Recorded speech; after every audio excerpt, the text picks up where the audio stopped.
السلام عليكم ورحمة الله وبركاته. اللهم صل وسلم وبارك على سيدنا محمد وعلى آله وصحبه أجمعين. ازيكم يا حبايب قلبي، عاملين ايه؟ يا رب تكونوا بخير وبأفضل حال. وحشتوني كتير كتير من آخر فيديو نزلناه مع بعض. صباح الجمال، صباح السعادة، صباح كل حاجة حلوة عليكم زي ما انتم شايفين معايا كده. بدأنا طبعا يومنا بالسحور. حمرنا بطاطس، جبنا بيضة، عملنا فول بالسمنة وجبنا بيضة تاني، وعقلت كده بيضتين نص سوا. وكمان جوزي بيحب يعمل كاتشب على مايونيز كده يعني، وبيعمل بيها البطاطس بيبقى طعمها حلو. تمام، وسحرنا ونمنا. صحيت تاني يوم بقى مش هنروق، مش هنعمل حاجه، هشارك معاكم بعض المشتريات معايا. بصي يا بنات، انا كنت مشاركه معاكم الحاجات اللي انا كنت جايباها، فاغلبيه الحاجه مش عارفه اسعارها قوي عشان جوزي هو اللي جايبها. تمام، بصوا بقى كل الحاجات دي هو لقيته في يوم يعني. طبعا انا التصوير على مراحل وانا جمعته لكم في فيديو واحد. تمام، فهو جايب في يوم جاي وهو جاي جايب ايه بقى؟ جاب قالب شوكولاته دارك وواحد ابيض وواحد دارك. تمام، اللي قالب منهم ب25، بس النوع ميكستيلا زي ما انتم شايفين كده. انا بامانه اول مره اجربه، فلو حد جابه قبل كده وجربه يقول لي يا بنات، يكتب لي في التعليقات يعني هو حلو ولا لا. لكن انا كاستخدام اول مره اجربه. انا كنت بجيب سما وكوفرتينا دول يعني، ده او ده بيبقى حلو. تمام تمام. كمان جاب لي يا بنات نص كيلو طحينه. كيلو الطحينه ب120 جنيه، فالنص كيلو ب60 جنيه. الكريم شانتي ده توم، الكيلو منه ب250. تمام تمام. فانا كنت عايزه تمن عشان اعمل الكنافه بالمانجا اللي انا عملتها معاكم في الفيديو، نزلتها معاكم يوم الخميس. فقلت له يعني، فهو ايه جابها لي يعني قبلها بيوم. وجاب لي 2 كيلو بسبوسه انصوص، سميد بسبوسه انصوص، عشان انا نص كيلو بستخدمه كصينيه على طول. فهو جاب لي نص كيلو، يعتبر الكيلو ب25، يعني 2 كيلو ب50 جنيه. ال2 كيلو دول ب50 جنيه يا بنات. تمام، المهم انا جبت العلبتين دولت، قلت بقى افضل اللهم صل على النبي، هفضل الطحينه في العلبه. اخترت علبه الطحينه دي، قلت عشان احنا استهلاكنا كتير في الطحينه، وان شاء الله باذن الله يعني هنجيب على طول. فما بحبش البرطمانات والبرطمانات الازاز والكلام ده، بحس الطحينه بالذات بحبها في حاجه تكون واسعه، بحيث ان انا اخد كل الكميه وابقى بروحي ومبقاش تاركه فيها اي كميه او مهدره فيها يعني. وحتى في الغسيل ابقى مرتاحه برضو وانا بغسل، تبقى نضيفه معايا. جبت العلبتين دول. العلبه الزرقاء دي انا اصلا من زمان كنت بجيب السميد البسبوسه وكنت بفضي فيها، يعني هي دي علبتي اصلا بتاعه البسبوسه. فانا بس ايه، هرجع تاني ان انا احط فيها. هي بتاعه ايس كريم على فكره يا بنات، انتوا عارفين ان العلب والبرطمانات والحاجات دي انا بستخدمها تاني يعني. وبتبقى منظمه لي الدرج، منظمه لي الضرفه، ببقى مرتاحه كده وكل حاجه في مكانها. وفي نفس الوقت يعني ايه، يعني بعد الشر يعني علينا يعني وعلى اي حد، ما بي اللي هو ايه، الله اكبر يعني، ما بتلمش حشرات او الحاجه ما بستوسش او تدود والكلام ده. ليه؟ لان كل حاجه مختصه في علبه او في برطمان ومغلق عليه يعني مقفوله. فبالتالي ما فيش اي ايه يعني عفوا، مفيش اي حاجه مثلا لا قدر الله لو باظت تلفت يعني تيجي على التانية او تتلف التانية. بس فانا فضيتهم كده زي ما انتم شايفين في العلبه دي والعلبه دي. كمان انا بقى اللي جبت دوت. كنت بره لسه جايه اهو، فبالعبايه والله اللي انا خارجه بيها. شاركت معاكم بقى ان انا جبت نص كيلو لحمه. نص كيلو لحمه دوت يا بنات، اللحمه الكيلو ب320، فالنص كيلو عامل 160 زي ما انتم شايفين معايا كده. فانا حطيته في الطبق ليه وما عنتوش في الفريزر مثلا او عملت له في وجبات والكلام ده، لان انا مش جايبه عينه، انا طبخته يعني. انا هتلاقوني وانا بطبخه معاكم دلوقتي. كمان في بعض الحاجات انا جايباها، وفي الايام في اللي جاي ده بعض الحاجات انا جايباها وبعض الحاجات جوزي جايبها. بصي يا بنات، جبت كيلو البتنجان ده، كبير على صغير بقى والكلام ده. انا كان نفسي بصراحه او جايباه مش للمحشي، انا جايباه ان انا اعمله مخلل. عايزه اسلقه كده واعمله مخلل، بيبقى طعمه حلو وطريقته بتبقى حلوه وخفيف كده ويبقى جميل، مقبلات يعني جنب الاكل. قلت اعمله واخلله وعينه ايه في التلاجة. فالمهم ان انا ايه، الراجل بقى بيعبي عبية الكيلو ب10 جنيه. فاللي هو يعني في كبير وفي صغير، فقلت عادي نخلي الكبير ده مثلا اعمله اقليه مثلا على سحور ولا حاجة، اعمله بالخلطة والطحينة والكلام ده، او اعمله مسقعة لسه على حسب. فالمهم وكله على بعضه ب10 جنيه. البصل الكيلو وربع ب10 جنيه، مكانش عندي بصل خالص فجبت بصل. كمان جبت لفتين جلاش، اللفة ب15، يعني الاتنين ب30 جنيه. كمان جبت يا بنات قلت بالمرة بصراحة، لان انا يعني مش هنزل نازلة تاني بعد العيد ان انا اروح السوق. فغير بعد العيد يا ربي، لكن قبل العيد لا مش هتظبط معايا. فالمهم جبت الحاجات دي اللي هي الارواح والتوفي والكلام ده، اللي انا دايما كل عيد ببقى حطاهم مع الكعك والبسكوت والكلام دوت. الكيس الصغيره الكيس منها ب10. جبت 3 انواع جبت نوعين، كل نوع كيسين ب40 جنيه، وجبت كيس كبير كده ب20 جنيه، توفي مختلف خالص يعني عنه. جبت كمان باكيتة الملح دي ب15، وجبت كمان ورقة او غطا للباب، الغطا يعني ده ستيكر للغطا بتاع البوتاجاز، ابقى احطه يعني على الايد بعد ما اغسل الدنيا وانضفها يعني والكلام ده. جبت كمان ازازتين حاجه الساقعه دولت تفاح، انا بعشق التفاح يا بنات، الاتنين ب25، يعني واحده واقفه عليا ب12 ونص. اللي جايبه ده كله انا معرفش اي حاجه من سعره، حقك عليا يا بنات، بس والله ايه جوزي بيخش كده بيتلافى هات هات هات هات هات ويحاسب مره واحده، فمبقاش متذكر الحاجه دي بكام. جاب لي ازازه لبن المراعي. انا يا بنات من ساعه ما ولدت اياد ابني انا من الناس اللي بتحب اللبن جدا، بس اللي هو ايه بقيت اكله في رز بلبن، في ام علي، في كاستر، في بودنج، في مهلبيه، في مثلا بلح ولبن وموز وكلام دوت. اشرب الصبح نسكافيه او شاي بلبن. ما عدتش زي الاول اللي هو انا اشرب لبن كده صوفي، مش قادره عليه خالص يا بنات، وتعباني قوي النقطه دي تعباني.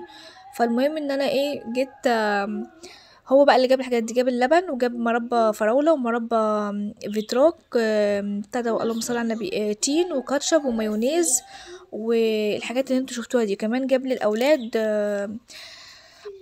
فرشة اسنان، بس جايبه اللي هو ايه فرشة اسنان ومعاها لعب. ففرشة الاسنان ديت معاها لعب، واحده فيها عروسه لبنت شاديه واتنين فيهم عربيه، فطبعا بتاعت انس انا شلتها لان انس لسه صغير، لكن اخدت له اللعبه لعب بيها. الاسعار كام برضو بصراحه ما اعرفش. وجاب كمان كل دي طلبات يعني، مش كلها مره واحده، يعني كل مقطع كده هتلاقوه ان انا لابسه فيه حاجه مختلفه، هتعرفوا ان دوت ايه لوحده. في مره برضو كان جايب موز وجايب يوسفي وجايب حرنكش يا بنات، انا بحبه جدا وبصراحه جميل. فتمام. وجاب علبتين الجبنه دولت عبور لاند، واحده بالجبنه الاسطنبولي، بجد جميله جميله جدا، يعني انا حبيتها قوي، ومن زمان قوي بقى ما اكلتش الطعم بتاع الجبنه دي. والتانية بالزيتون ما بفضلهاش قوي، يعني انا ما بفضلهاش قوي، لكن ما اعرفش بصراحه ممكن حد تاني يكون حاببها. بس بنت فهنا انا كنت بنقط بس كده ايه، لو في يعني في حاجه بايظه ولا حاجه، فكنت ايه بعينها وكده من الايه الحرنكش. انتوا عارفين ان هو ما بيستحملش، هو كان جايبه اصلا بالليل وانا كنت بصور معاكم وقتها الصبح. طبعا ما حدش يقول لي الاسعار ايه لاني برضو مش عارفه الاسعار، فاللي انا بعرفه بقوله لكم. علب الجبنه كل واحده فيهم ب43 جنيه، دي عارفه اسعارهم. الواحده ب43 جنيه. تمام تمام. بصوا بقى اللهم صل على النبي، انا كنت بوريكم ايه الجبنه يعني. الشفرات دي يا بنات انا بستخدمها كده بقالي سنتين، وبصراحه جميله جدا جدا، وامتنعت اصلا ان انا اروح اي بيوتي سنتر يعني، او كوافير يعني والكلام ده، يعني بستخدمها في البيت. يعني حبيت ان انا اصورها معاكم، بجد جميله، كنت صورها من فتره وقلت لكم هشوف رايي فيها ايه، بجد انا استخدمتها وجميله. اما بقى الفرشتين دول برضو ليا انا وهو، ما اعرفش اصلا سعرها كام. تمام. اما هنا بقى المقطع ده حقك عليا لو كنت ملخبطاكم النهارده، بس يعني ايه ما عدتش زي الاول اللي انا بنزل اجيب طلبات جامده يعني وكده. المهم كيس البسله والجزر دوت ما هو بعتهولي مع اختي عندي هنا. اما المناديل دي برضو جوزي جابها، ما اعرفش سعرها كام. واخيرا جبت شويه توم حلوين غير الكيلو التوم اللي انا جبته. جبت يا بنات 2 كيلو توم، برضو هنفرمهم مع بعض وهنجهزهم، بس يعني مش هعملهم ابيض بس، هحط فيهم هنحط فيهم يعني ايه، نعملهم خلطات للسمك لحاجات تانية كده وكده، يعني هنظبط ايه الدنيا، مش هنخليه ابيض بس، بحيث ان انت تطلعي تبقي عارفه ده بتاع ايه وده بتاع ايه وده بتاع ايه، يريحك يعني فيما بعد. بعد كده بقى دخلت بقى على التلاجة، بصراحه كانت محتاجه ان هي تتنضف، عايزه احط فيها الاكل، وبقالي كتير اصلا زي ما قلت لكم ما نزلتش السوق، ما جبتش طلبات معاكم. انا خدت فتره يا بنات ان انا شاركت معاكم، ان كنت بنزل معاكم كل اسبوع وبجيب طلبات البيت، وبقول لكم كنا بنعين بقى وبنفرز لرمضان، وعملنا حاجات كتير قوي مع بعض. وجيت بعد كده قلت لكم عشان الناس اللي هي بتنزل كل اسبوع اديني بشارك معاكم الدنيا ايه. بس انا دلوقتي بقى هرجع بقى للنظام القديم، يعني هعمل اللي انا بعمله، اللي هو النظام القديم اللي انا كنت ماشيه عليه، اللي هو وقت ما انا بيتي يفضى مثلا، احس نفسي ان انا تمام، بعد اسبوع، بعد 15 يوم، بعد 20 يوم، وقت ما احس نفسي ان هو فيلي، انزل انا اسوق، او اذا كان جوزي مثلا هو اللي كان هيتسوق يعني وكده. او هيجيب لي الطلبات، لان احيانا بيجيب لي طلبات وهو جاي من الشغل، يشوف حاجه مثلا بالصدفه يروح جايبها كده، فاهميني؟ وده كله طبعا بسبب في البيت، فعادي.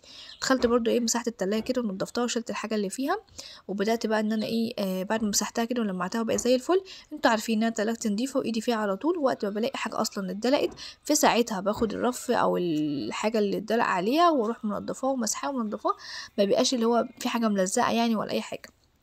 مسحت كده ونضفت، وبعد كده هبدا بقى ان انا انزل يا بنات كده على تحت، واروح بقى ايه رصه فيها الاكل يعني والحاجه. فطبعا الطماطم من فوق اللي هي في السبت وكام ليمونه كده معاها، وهنا بقى فيها كنت بس كريم شانتيه هعمل بيها ان شاء الله باذن الله ام علي، هتشوفها في الفيديو اللي جاي. وبواقي الاكل بقى وبواقي الكنافه طبعا احنا اكلنا وقطعنا، وبقيه الفيديو بس هتشوفوها دلوقتي معاكم ان احنا ايه عملنا الحاجه دي. بدات بقى ارص فيها الحاجه كده زي ما انتم شايفين. فطبعا انتوا عارفين بقى ان الراجل لما بيمسك الميزانيه بتاعه البيت فلازم الدنيا تخرب اصلا. والمثل بيتقال ايه؟ اطبخي يا جاريه كلف يا سيدي. فاحنا معانا ايه؟ انت هات يا عم وانا اعمل لك اللي انت عايزه. فربنا يرزق كل مشتاق بذريه صالحه ويكرمنا ويرزقنا جميعا بالرزق الحلال المبارك فيه يا رب، اللهم امين. فالحمد لله يا بنات، ما بعد الصبر الا الجبر. فربنا بيكبر بخاطر الجميع وبينول مرادهم، فربنا يسترها علينا دنيا واخره ويصل لنا كل امورنا يا رب، كل حالنا يا رب، اللهم امين. بس هنا بقى يا بنات انا كنت خلصت كده، انا ظبطت التلاجة، هخش بقى كده انا ايه اجهز الاكل. دخلت هنا يا بنات حطيت سمنه وحطيت زيت، وقطعت كده بصلايه كده حلوه كبيره، وبدات بقى ان انا ايه اقليها. اول ما وصلت معايا للون ده بدات بقى ان انا انزل عليها بالثوم المفروم طبعا اللي احنا فرمناه مع بعض. شايفين ابيض قد ايه؟ عايزه اقول لكم ان انا حاطاه في التلاجة من تحت على فكره، من ساعه ما فرمته معاكم وهو في التلاجة من تحت. فالطريقه دي مضمونه 100%، وبجد تحفه تحفه تحفه تحفه جميله قوي. فاللهم بارك يعني، هي حاجه تحفه. بس فزي ما انتم شايفين كده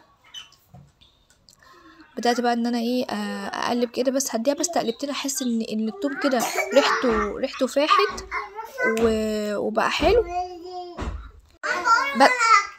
اول بس ما يبقى كده معايا وريحته تفوح كده واتاكد ان هو خد تشويحه على النار، بنزل بقى ايه بكميه الصلصه بقى يا بنات على طول دايركت يعني من غير اي اضافات ولا اي حاجه. المهم يعني ايه طبعا احنا الصلصه مجهزينها، الثوم مفروم، ايه قطعت البصليه بس، الباميه برضو متفرزه في الفريزر، اللحمه انا بعد ما صورت معاكم يعني وشاركتها معاكم اخدتها كده على النار على طول، قطعتها وحطيتها على النار. هنا قبل ما احط الطماطم نزلت بس كده بنص معلقه من هريسه الشطه تديها كده حميان كده حلو من بعيد يعني حاجه كده سبايسي كده من بعيد، انا بحبها كده يا بنات. نزلت بقى بالطماطم زي ما انتم شايفين كده بالصلصه، هزودها بس شويه ميه وهلم بس شويه الصلصه اللي موجودين في اللهم صل على النبي اللي موجودين في الشفشه، واروح ايه نازله بيهم. هتبلها بقى، احط لها توابل ايه، احط لها ملح وفلفل اسود وكمون وكزبره وتوابل لحمه، وهو ده بس اللي انا ايه هحطه عليها، واسيبها بقى ايه تغلي كده هي مع نفسها وتاخد وتدي. بعد كده بقى بعد ما تغلي غلوتين 3 هنزل بقى ايه، كنت حطيت الباميه في شويه شوربه وخدوا غلوه على النار وسبتهم على جنب. لما هي بعد ما تغلي هاخد بقى الباميه دي بشويه الشوربه واروح نازله عليها ايه في الحله على طول، بس بعد ما تغلي يا بنات. انا دلوقتي حاليا انا لسه ايه هسيبها بس شويه، واللهم صل على النبي. واللحمه كانت اتسلقت، هبدا بقى ان انا اطلعها، يعني هبدا ان انا اطلعها يا بنات. هنا بقى زي ما انا بقول لكم هنا بقى كده غليت. هنا بقى حطيت الباميه والشوربه اهو يا بنات، هديها تقليبه واسيبها. وهروح جايبه اللهم صل على النبي، هجيب اللحمه كانت اتسلقت وابدا بقى ان انا ايه اطلع بقى القطع اللي انا احطها واروح احطها في قلب الطبيخ بقى، تاخد غلوه بقى الصلصه مع الباميه مع اللحم تغلي حبه كتير من فوق كده، واروح واخداهم بقى حطاهم في قلب الطاجن واروح مدخلاهم الفرن. وكلي احلى طاجن باميه بجد، كان طعمه تحفه تحفه تحفه. بس زي ما انتم شايفين كده اللهم بارك يعني، وكانت ريحته عايزه اقول لكم ان احنا يعني جوعنا قوي قبل الفطور. فالحمد لله الحمد لله فضل من عند ربنا. ده كان يوم الجمعه يا بنات، انا عملت الاكله ديت واختي عندي، وبصراحه يعني ما قدرتش ان انا ايه اصور. انا بعد ما غليت معايا كده هنا بدات احط اللحمه، بعد ما غليت معايا بدات احط اللحمه اسيبها تاخد غلوتين واجهز الطاجن واحطه كله في قلب الطاجن وادخلها الفرن. عملت جنبها ملوخيه ناشفه، عملت جنبها لسان عصفور وعصير يعني وبلح بلبن بموز. ده كان ايه فطارنا. بس انا نسيت خالص وساعة عليا ان انا اصور، انا ما افتكرتش الا بعد ما اكلنا وخلصنا بكتير كمان. قلت ايه ده، تعرفين بقى لمة الحبايب كده لما واحد بيتجمع بينسى اصلا حاجات كتير قوي. بس المهم ان انا شاركتكم الطريقه ووريتكم الطريقه يعني. المهم كده قصه الباميه خلصناها. هنا بقى العصير كان جاهز معايا، وحطيت بقى كوبايات كده وصبيتها، وكان خلاص كده على اذان ايه المغرب كده، المغرب كده على وشك ان هو ايه يقدم بقى خلاص. والحمد لله يعني كسرنا ريقنا وغيرنا ريقنا وفطرنا الحمد لله، وكان الاكل حلو فضل نعم من عند ربنا. بعد بقى الدوخه دي كلها واكلنا وشربنا وخلصنا، عملنا بقى حاجة تانية بقى بعد ما هدينا شوية. اكيد مش كله ورا بعضيه، انا بس بشارك اليوم معاكم، لكن اكيد هو الاحداث مش ورا بعضيها، في اوقات يعني في فرق ما بين الاكل وما بين تجهيز الاكل وما بين ما انت فطرتي وبعد ما فطرتي انت تاكلي حلو، لا في مسافة ما بين كده وما بين كده. دخلنا هنا بقى كان جوزي بقى بيقطع الكنافه بالمانجا اللي احنا عملناها، فزي ما انتم شايفين كده بدأ بقى ان هو يقطعها. بصوا بقى الوش اللي من بره متماسك قد ايه. بعتذر طبعا عن انس ان هو واقف على الترابيزه وبيبص كده. انا جوزي دايما بقطع الحاجات دي عشان انا ببقى بصور ومش بعرف ان انا احط الستاند يعني والكلام ده. وبحب ان انا لما اكون اقطع حاجه زي كده يكون عيالي ملمومين حواليا، ما بحبش ان انا اقطعها واعملها لوحدي. لا بحس ان ليها فرحه تاني وطعم تاني لما العيل يبقى واقف كده وبيتفرج ان انتي هتقطعي بقى واخيرا هياكل حاجه حلوه. اللحظات دي احنا عشناها واحنا صغيرين، هي بسيطه جدا بس كاطفال بتفرق معاهم. فبحب ان انا ايه جوزي يقطع كده وانا ايه اكون بصوره، والاولاد بقى ايه حواليا كده بقى فرحانين بقى وهايصين والكلام ده. المهم فهو كده قطعها كده ايه مثلثات يعني داير ما يدور عشان ايه نطلع بقى الخرطه بخرطتها يعني وكده. المهم فبصوا بقى الطبقه بتاعت الجيلي مع المانجا مسكت نفسها وطلعناها من التلاجة اهي، والطبقات متماسكه كله ورا بعضيه.